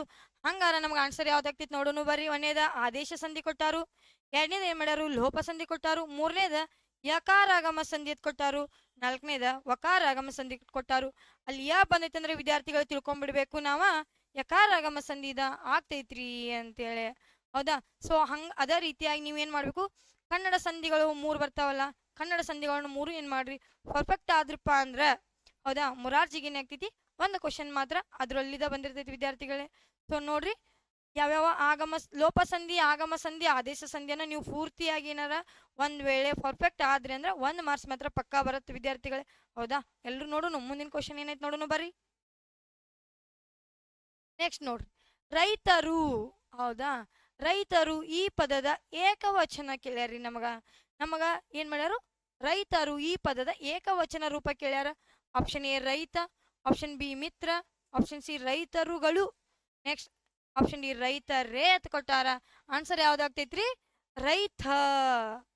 ಯಾಕ ರೈತದ ಏಕವಚನ ಆಗ್ತೈತಿ, ರೈತರು ಅಂದ್ರ ಬಹುವಚನ ಆಗ್ತೈತಿ. ಮತ್ತ ಅದೇ ರೀತಿ ಮಗು ಇರ್ತೈತಿ ಅಂತ ತಿಳ್ಕೊಳ್ರಿ ವಿದ್ಯಾರ್ಥಿಗಳೇ, ಮಗು ಇದ್ದಿದ್ದ ಬಹುವಚನ ಮಾಡ್ರಿ ಅಂದ್ರ ಮಗುಗಳು ಆಗಂಗಿಲ್ಲ, ಮಕ್ಕಳು ಅಂತ ಆಗ್ತೈತಿ. ಹೌದಾ, ಈ ತರ ಏನ್ ಮಾಡ್ರಿ ಸ್ವಲ್ಪ ಏನಾಗ್ತಾವ ಚೇಂಜಸ್ ಆಗ್ತಿರ್ತಾವು. ಅದ್ರನ್ನ ಏನ್ ಮಾಡ್ರಿ ಪರ್ಫೆಕ್ಟ್ ಆಗಿ ನೋಡ್ಕೋರಿ. ಡೈಲಿ ಕ್ವಶನ್ಸ್ ಅನ್ನ ಬರ್ತಾವು, ಅದ್ರೊಳಗೆ ನಾನು ಏನ್ ಮಾಡ್ತೀನಿ ಸಾಲ್ವ್ ಮಾಡ್ಕೊತ ಹೋಗ್ತೀನಿ ವಿದ್ಯಾರ್ಥಿಗಳೇ. ಓಕೆನಾ, ನೆಕ್ಸ್ಟ್ ಮುಂದಿನ ಕ್ವಶನ್ ನೋಡೋಣ್ರಿ. ನೆಕ್ಸ್ಟ್ ನೋಡ್ರಿ ಬಾಪು ಗಾಂಧಿ ಬಾಪು. ಹೌದಾ, ಬಾಪು ಗಾಂಧಿ ಬಾಪು ನೋಡ್ರಿ. ಪಾಪು ಅಂತ ಯಾರಿಗೆ ಕರೀತಾರ, ಪಾಟೀಲ್ ಪುಟ್ಟಪ್ಪ ಅವ್ರಿಗೆ ಕರೀತಾರ ಪಾಪು ಅಂತ. ಅವ್ರದಿದೇನ ಶಾರ್ಟ್ ಆಗಿರ್ತಕ್ಕಂಥ ಹೆಸರು ಪಾಪು ಅಂದ್ರ ಪಾಟೀಲ್ ಪುಟ್ಟಪ್ಪ ಅಂತ ಕರೀತಾರು. ನೆಕ್ಸ್ಟ್ ನೋಡ್ರಿ ಅದೇ ತರ ಈಗ ಅದನ್ನ ಬಿಡೋಣ್ರಿ ಕ್ವಶನ್ ಇಲ್ಲಿ ಬರೋಣ್ರಿ. ಹೌದಾ, ಏನೈತಿ ಪಾಪು ಗಾಂಧಿ ಬಾಪು ಆದ ಕತೆ, ಈ ಮಕ್ಕಳ ಕಾದಂಬರಿಯನ್ನು ರಚಿಸಿದವರು ಯಾರು ಅಂತ ಕೇಳ್ಯಾರ. ಆಪ್ಷನ್ ನೋಡೋಣ ಬರ್ರಿ. ಆಪ್ಷನ್ ಎ ಮಹಮ್ಮದ್ ಹುಯಿ. ಹೌದಾ, next option B B Karanth, option C Basavaraj Hadli, next option D ಧರಾ ಬೇಂದ್ರೆ ಅವರ ಕಾವ್ಯನಾಮ ಯಾವ್ದಾಗ್ತೈತ್ರಿ ಅಂದ್ರೆ ಇದು ಇಂಪಾರ್ಟೆಂಟ್ ರೀ. ಬಹಳ ಸಲ ಏನ್ ಮಾಡ್ಯಾರ ನಿಮ್ ಎಕ್ಸಾಮ್ದಾಗ ಕೇಳಿದಾರ. ಏನಾಗ್ತೈತಿ ಅಂಬಿಕಾ ತನಯ ದತ್ತ, ಅಂಬಿಕಾ ತನಯ ದತ್ತ. ಹೌದಾ, ಅಂಬಿಕಾ ತನಯ ದತ್ತ ಅಂತಕ್ಕಂಥದ್ದೇನ ಬೇಂದ್ರೆ ಅವರ ಕಾವ್ಯನಾಮ ಆಗಿರ್ತೈತಿ ವಿದ್ಯಾರ್ಥಿಗಳು. ಸೊ ಇಲ್ಲಂದ್ರು ಪ್ರತಿ ವರ್ಷನೂ ಆಗ್ಲಿಲ್ಲ ಪಕ್ಕ ಏನೈತಿ 100% ಆ ಕ್ವಶನ್ ಅನ್ನ ಬಹಳ ಸರಿ ರಿಪೀಟ್ ಏನ್ ಮಾಡ್ಯಾರ ಕೇಳಿದಾರೆ ವಿದ್ಯಾರ್ಥಿಗಳೇ. ಸೊ ನೆನಪಿಟ್ಕೋರಿ. ಓಕೆನಾ, ಇದ್ರೊಳಗೆ ಈಗ ಆನ್ಸರ್ ಯಾವ್ದಾಗ್ತೈತಿ ಅಂದ್ರೆ ಮಹಮ್ಮದ್ ಹುಯಿ ಅಂತಕ್ಕಂಥದ್ದು ಏನಾಗ್ತೈತಿ ಆನ್ಸರ್ ಆಗ್ತೈತಿ. ಹೌದಾ, ನೆಕ್ಸ್ಟ್ ಕ್ವಶನ್ ನೋಡೋಣ ಬರ್ರಿ. ಏನೈತಿ ಮಳೆ ಪ್ಲಸ್ ಕಾಲ ಕೇಳ್ಯಾರು, ಹಂಗಾರ ಕೂಡಿಸಿ ಸಂಧಿ ರೂಪ ಕೇಳ್ಯಾರ. ಹೌದಾ, ಮಳೆ ಪ್ಲಸ್ ಕಾಲ ಅಂತಕ್ಕಂಥದ್ದು ಏನ್ ಮಾಡ್ಯಾರು ಸಂಧಿ ಕೇಳ್ಯಾರ. ಯಾವ ಸಂಧಿ ಆಗ್ತೈತಿ ಅಂತೇಳಿ. ಮೊನ್ನೆದ ಮಳೆಯ ಕಾಲ ಅಂತ ಕೇಳ್ಯಾರು, ಎರಡನೇದ ಮಳೆ ಕಾಲ ಅಂತ ಕೇಳ್ಯಾರು, ಮೂರನೇದ ಮಳೆಯ ಗಾಲ ಅಂತ ಕೇಳ್ಯಾರು, ನಾಲ್ಕನೇದ ಮಳೆ ಗಾಲ ಅಂತ ಕೊಟ್ಟಾರ. ಹಂಗಾರ ಸಂಧಿ ರೂಪ ಏನಾಗ್ತೈತಿ, ಯಾವ್ದಾಗ್ತೈತಿ ನೋಡ್ರಿ, ಆಪ್ಷನ್ D4 ಆಗ್ತೈತಿ, ಮಳೆ ಗಾಲ. ಇದು ಯಾವ ಸಂಧಿಗೆ ಉದಾಹರಣೆ ಆಗ್ತೈತ್ರಿ, ಆದೇಶ ಸಂಧಿ ಆಗ್ತೈತಿ ನೋಡ್ರಿ. ಯಾವ ಸಂಧಿ ಆಗ್ತೈತಿ, ಆದೇಶ ಸಂಧಿಗೆ ಉದಾಹರಣೆ. ಹೆಂಗಪ್ಪ, ಕತಪಗಳಿಗೆ ಗದಪಗಳು ಆದೇಶವಾಗಿ ಬಂದ್ರೆ ಅದಕ್ಕೆ ಏನಂತೀವಿ ನಾವು, ಆದೇಶ ಸಂಧಿ ಅಂತ ಕರಿತೀವಿ. ಎಲ್ಲಿ ಬಂತ್ರಿ ಮ್ಯಾಮ್ ಅಂತ ಕೇಳಿದ್ರ ನೋಡ್ರಿ, ಕ ಬದಲು ಏನಾಗೈತ್ರಿ, ಇಲ್ಲಿ ಕ ಐತಿ ನೋಡ್ರಿ, ಕ ಬದಲು ಇಲ್ಲಿ ಏನ್ ಬಂತು, ನಮಗ ಘ ಬಂದೈತಿ. ಸೊ ಅದ್ರ ಸಲುವಾಗಿ ಏನಾಗ್ತೈತಿ, ನಮಗಿದ ಆದೇಶ ಸಂಧಿಗೆ ಉದಾಹರಣೆ ಆಗ್ತೈತಿ. ಓಕೆನಾ. ನೆಕ್ಸ್ಟ್ ನೋಡ್ರಿ, ನೆಕ್ಸ್ಟ್ ಕ್ವಶನ್ ಬರ್ರಿ. ಹೌದಾ, ನೆಕ್ಸ್ಟ್ ನೋಡ್ರಿ, ನಮ್ಮ ಬಾಳು 6ಕ್ಕೆ ಏರಲಿಲ್ಲ 3ಕ್ಕೆ ಇಳಿಯಲಿಲ್ಲ ಅಂತ ಆಗ್ತೈತಿ. ನಾ ಆನ್ಸರ್ನ ಹೇಳ್ಬಿಟ್ಟಿನ್ರಿ ಈಗ. ಹೌದಾ. ಸೊ ನೋಡ್ರಿ, option A 1, option B 6, option C 9, option D 3. Answer ಯಾವ್ದಾಗ್ತೈತಿ ನಾ ಹೇಳಿನ್ರಿ ವಿದ್ಯಾರ್ಥಿಗಳೇ ಆಗಲೇನ. ನೋಡೋಣ್ರಿ ನೆಕ್ಸ್ಟ್. ಹೌದಾ, ಆಪ್ಷನ್ D4 3ಕ್ಕೆ ಆಗ್ತೈತಿ. ಅಂದ್ರೆ ಏನ್ರಿ, 6ಕ್ಕೆ ಏರ್ಲಿಲ್ಲ 3ಕ್ಕೆ ಇಳಿಲಿಲ್ಲ ಅಂದ್ರೆ ಏನ್ರಿ. ಹೌದಾ, ನಮ್ ಜೀವನ ಹೆಂಗೈತಪ್ಪ ಈಗ ಅಂದ್ರ, ಈಗ ಎಷ್ಟದಿ ಇಷ್ಟ ಇರ್ತೈತಿ, ನಮ್ದೇನು ಮುಂದೆ ಹೋಗಂಗಿಲ್ಲ, ಈತ ಹಿಂದೆ ಹೋಗಲ್ಲ. ಈಗ ಹೆಂಗ ಏನ್ ನೋವು ಅನುಭವಿಸಕತ್ರ ನೋವ ಇಲ್ಪ, ಸುಖ ಅನುಭವಿಸಕತ್ತಿದ್ದ ಸುಖ ಮುಂದೆ ಹೋಗಂಗಿಲ್ಲ, ಹಿಂದೆ ಬರಂಗಿಲ್ಲ ಅಂತಕ್ಕಂಥದ್ದು ಏನ, ಹಿಂದಿನ ನಮ್ಮ ಪೂರ್ವಜರು ಏನಿದ್ರಲ್ಲ ಅವ್ರು ಮಾಡಿದಂತ ಗಾದೆಗಳು ಇವ. ಹೌದಾ, ಗಾದೆ ಮಾತುಗಳನ್ನು ಓದ್ಕೋರಿ ಅಂತ ನಾನು ಆಗಳೇನ ಹೇಳಿದ್ನಿ. ಸೊ ಅದ್ರ ಮೇಲೆ ಮತ್ತೊಂದು ಏನಾಗೈತಿ, ಕ್ವಶನ್ ಬಂದೈತಿ. ಹೌದಾ, ನೆಕ್ಸ್ಟ್ ಕ್ವಶನ್ ಅನ್ನು ನೋಡೋಣ ವಿದ್ಯಾರ್ಥಿಗಳೇ. ಹೌದಾ, ಸೊ ಏನೈತಿ, ಇಲ್ಲಿಗೆ ಇವತ್ತಿನ ಕ್ಲಾಸ್ 20 ಕ್ವಶನ್ಸ್ಗಳು ಏನಾದ್ರು ಕಂಪ್ಲೀಟ್ ಆದವು ವಿದ್ಯಾರ್ಥಿಗಳೇ. ಹೌದಾ, ನೆಕ್ಸ್ಟ್ ಏನ್ ಮಾಡೋಣ, ಇನ್ನೂ 20 ಕ್ವಶನ್ಗಳನ್ನ ನೆಕ್ಸ್ಟ್ ಏನ್ ಮಾಡೋಣ, ಅಷ್ಟು ಕ್ವಶನ್ ಪೇಪರನ್ನ ಇನ್ನೇನು ಎಕ್ಸಾಮ್ ಭಾಳ ದಿನ ಉಳಿದಿಲ್ರಿ. ಯಾವಾಗ, ಮಾರ್ಚ್ 1ನೇ ತಾರೀಕು ನಿಮ್ಮ ಎಕ್ಸಾಮ್ ಐತಿ. ಹೌದಾ, ಮಾರ್ಚ್ 1ನೇ ತಾರೀಕಿನೊಟ್ಟಿಗೆ ನಮಗಿಲ್ಲ ಅಂದ್ರೆ ಎಷ್ಟು ಕ್ವಶನ್ ಪೇಪರನ್ನ ಮಾಡ್ಬೋದು, ನಾವು 20 ಕ್ವಶನ್ಸ್ ಅನ್ನ ಬಿಡಿಸ್ಬೋದು. ಓಕೆ ವಿದ್ಯಾರ್ಥಿಗಳೇ, ಥ್ಯಾಂಕ್ ಯು, ಧನ್ಯವಾದಗಳು.